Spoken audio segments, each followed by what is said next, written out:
Let's start with the Red Sea. What are we seeing so far? Is it affecting, as a practical matter, the supply chains going through the Red Sea? Well, it's absolutely affecting the supply chains that are coming through the Red Sea.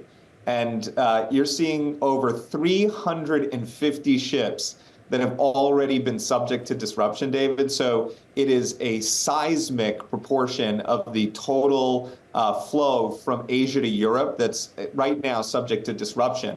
And it's leading to, this epicenter of risk now reverberating across all of our other ports. So you're starting to see shipping rates increase on the East Coast.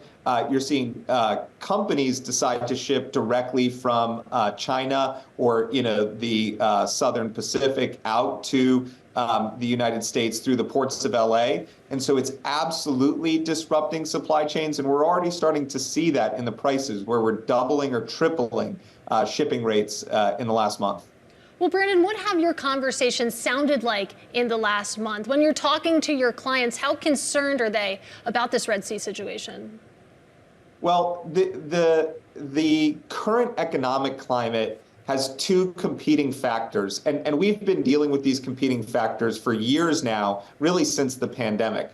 The first is the supply push, and we're seeing that supply chains are subject to substantial disruption. That upstream supply chain, all of your suppliers and your ability to execute and deliver, it's subject to a lot of volatility. So there's what's going on in the Red Sea right now, which is increasing the timelines to actually delivering finished product. It's also creating a reverberating effect where port congestion and land logistics are starting to, feel the pain of, major shipping delays and disruptions. But at the same time, you have the Panama Canal, which is right now in the midst of a drought. And, Maersk is having to use the land bridge to get goods over this major thoroughfare. And so when you have supply push creating these problems, you then have to look at the other side of the equation, which is what is inflation, what are interest rates, and what is consumer demand doing. During the pandemic, we saw consumer demand actually grow substantially, and we saw interest rates and inflation obviously grow substantially as well. And so that actually put more pressure on the market because you had the supply push and the demand pull.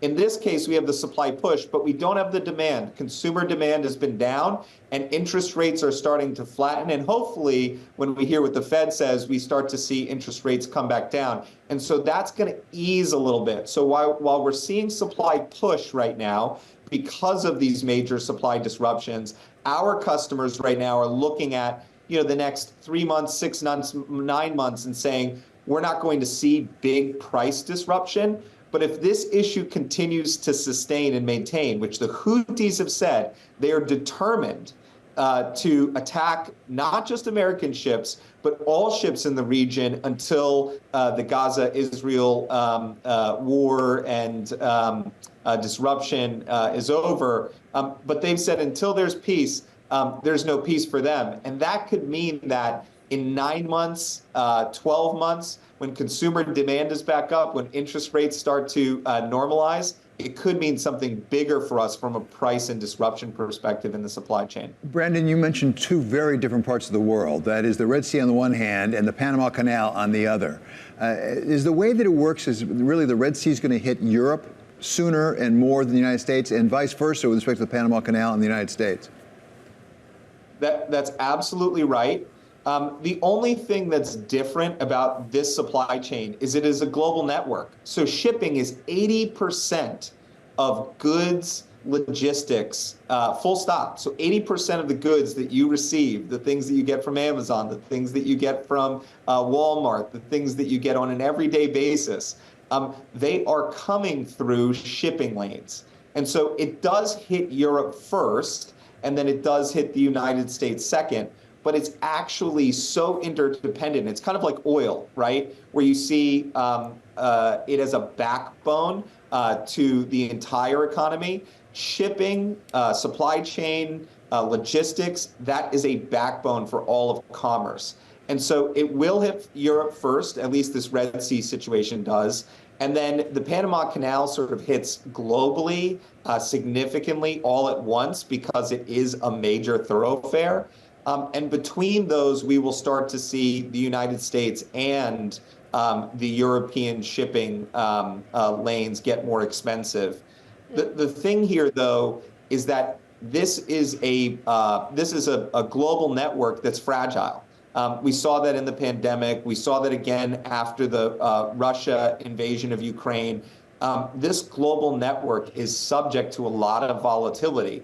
And so when we see volatilities in markets, even past the rally that we saw at the end of last year and into the beginning of this year, when people start to get into volatility, which is what we're seeing in geopolitical risk, what we're seeing in terms of climate change, that's going to lead markets to be more bearish because it's less predictable. And that's what we're seeing right now across these different shipping thoroughfares. Well, Brandon, like David said, I mean, the Red Sea and the Panama Canal, two different parts of the world, and of course, dealing with two different issues, as you alluded to. Of course, geopolitics in the Red Sea, climate change when it comes to the Panama Canal. What is the bigger medium to long-term concern for your clients? Is it escalating geopolitics or is it climate change?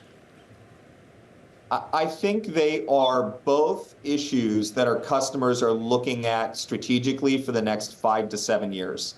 I think in terms of geopolitics, we're looking at long-term systemic changes to our infrastructure, right? So we've seen a lot of manufacturing move from Asia into places like Mexico, but that is still subject to geopolitical concerns, because if we shut borders, then that creates a higher cost to shipping across the border from Mexico to the United States, and actually could lead to shipping delays like we saw in El Paso at the end of last year. And so what our customers are looking at is, how do you get to a place where you can navigate these disruptions? And that means diversified supply chains, driven more by automation and technology, meaning that you have artificial intelligence that's helping you to navigate where there is a high probability of disruption. And then that lastly means investing in innovative ways to diversify your supply chains across maybe different materials or different suppliers, or making 5 to 7 year investments in embedded or direct spend programs where you actually buy the metals that your OEMs are going to use 5 to 7 years out in advance and directly, so that you have control over those supply and shipping lines. I think people are really starting to get concerned about how much control they have about their serial production line, right?